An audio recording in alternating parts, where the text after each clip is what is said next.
नमस्कार, स्वागत है आप सभी का न्यूज में। आपके साथ मैं हूं मुबशरा। चंबल घाटी का नाम सुनते ही जहन में फिल्मों के डकैत या बागी की तस्वीर सामने आ जाती है। घोड़ों पर बंदूक के साथ लूटपाट करते डाकुओं की कल्पना से सिहरन दौड़ जाती है। डकैत या बागी बनने के पीछे परिस्थितियां जिम्मेदार होती है। जुल्म, अत्याचार, नाइंसाफी, जमीन विवाद बंदूक उठाने के प्रमुख कारणों में से एक रहा है। चंबल के बीहड़ में फूलन देवी का नाम डर और आतंक का पर्याय था। बीहड़ से लेकर संसद तक का सफर करने वाली फूलन देवी की कहानी उत्तर प्रदेश से शुरू होती है। जालौन जिले के गांव गोरहा का पुरवा में 10 अगस्त 1963 को जन्म हुआ था। फूलन देवी का परिवार गरीब था। देवी दीन परिवार को घर का खर्च चलाने के लिए कड़ी मेहनत करनी पड़ती थी। तो जानिए उनके साधारण जीवन से बागी बनने की कहानी तक का पूरा सफर। परिवार के पास केवल 1 एकड़ जमीन थी।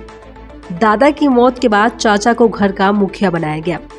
चाचा ने बेटे संग मिलकर फूलन देवी के पिता की पूरी जमीन हड़प ली।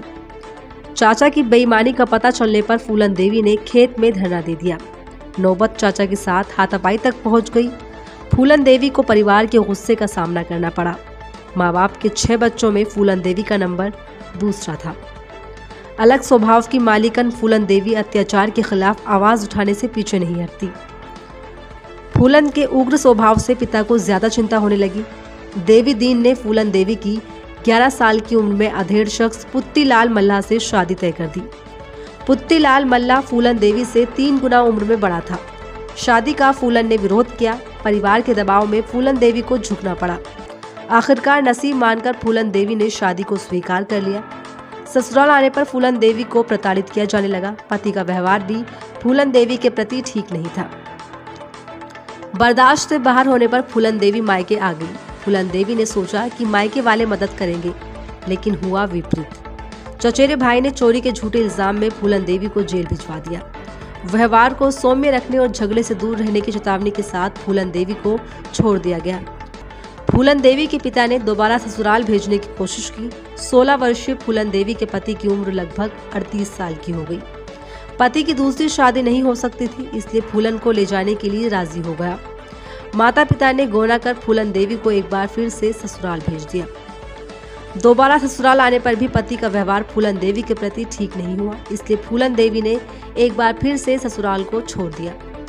ससुराल छोड़ने के बाद उसने एक नया रास्ता चुनने का फैसला किया। 20 वर्ष की उम्र में रिश्तेदार की मदद से डाकुओं की गैंग में फूलन देवी शामिल हो गई। डाकुओं के गिरोह में आने पर भी फूलन देवी की मुसीबतें कम नहीं हुई। गिरोह के सरदार बाबू गुर्जर का दिल फूलन देवी पर आ गया। शारीरिक भूख मिटाने के लिए फूलन देवी को हासिल करने की कोशिश में लगा रहा।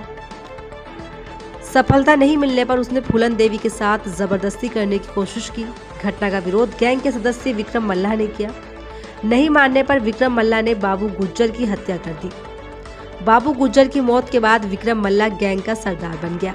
विक्रम मल्ला की गैंग में 2 सगे भाई श्री राम और लालाराम ठाकुर शामिल हुए थे। बाद में विक्रम मल्ला की उन्होंने हत्या कर दी और फूलन देवी को अपने गांव में बहमई ले गए। बहमई लाकर फूलन देवी के साथ बंद कमरे में गैंगरेप किया। गैंगरेप का पता चलने पर पुराने साथी छिपते हुए बहमन पहुंचे और फूलन देवी को निकाल कर ले आए। मई से निकलने के बाद फूलन देवी ने खुद का गैंग बनाने की सोची। उसने डाकू मान सिंह मल्ला के साथ मिलकर पुराने साथियों को इकट्ठा किया और गैंग की सरदार बन गई। 14 फरवरी 1981 को फूलन देवी पुलिस की वर्दी में बहमई गांव पहुंची। गांव में शादी समारोह की काफी गहमागहमी थी। फूलन देवी की गिरोह ने गांव को घेर कर ठाकुर जाति के 21 लोगों को लाइन में खड़ा कर दिया। लाइन में फूलन देवी के साथ गैंगरेप करने वाले नहीं थे। उसने सभी से लालाराम खान के बारे में पूछा। जवाब नहीं मिलने पर लाइन में खड़े 21 लोगों की हत्या करने का गैंग को आदेश दे दिया। गैंग की फायरिंग में ठाकुर जाति के 21 लोगों की मौत हो गई। 21 लोगों को मौत के घाट उतारकर फूलन देवी ने गैंगरेप का बदला लिया। बहमई कांड से मशहूर हुई फूलन देवी के गिरोह का आतंक लूटपाट, हत्या और अपहरण से बरकरार रहा। कुछ साल बाद फूलन देवी को सरेंडर करने के लिए राजी कर लिया गया। उत्तर प्रदेश की पुलिस फूलन देवी की जान की दुश्मन बनी हुई थी। महात्मा गांधी और देवी दुर्गा की तस्वीर के सामने सरेंडर करना, गिरोह के किसी भी सदस्य को फांसी की सजा नहीं होना, सदस्यों को 8 साल से ज्यादा की सजा नहीं होना, आजीविका चलाने के लिए भूखंड और सुरक्षा के लिए पुलिस मुहैया कराना फूलन देवी की शर्तों में शामिल था। मध्य प्रदेश के तत्कालीन मुख्यमंत्री अर्जुन सिंह के सामने फूलन देवी ने हथियार डाल दिया। सरेंडर करने के वक्त लगभग 10,300 पुलिसकर्मी मौजूद थे। गिरोह के सदस्यों ने भी हथियार डाल दिया। फूलन देवी पर 22 कत्ल, 30 लूटपाट और 18 अपहरण के मुकदमे चलाए गए। सभी मुकदमों की कार्यवाही में 11 साल बीत गए। 1993 में उत्तर प्रदेश की मुलायम सिंह सरकार ने सभी मुकदमे हटाकर फूलन देवी को बरी कर दिया।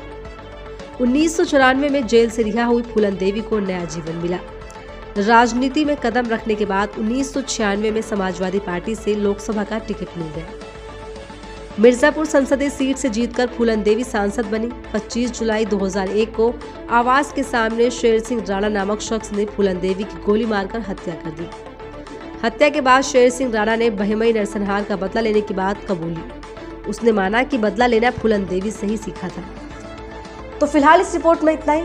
खबरों पर ज्यादा जानकारी और लेटेस्ट अपडेट के लिए बने रहिए हमारे साथ एम न्यूज पर। नमस्कार। एम न्यूज साथ सच का।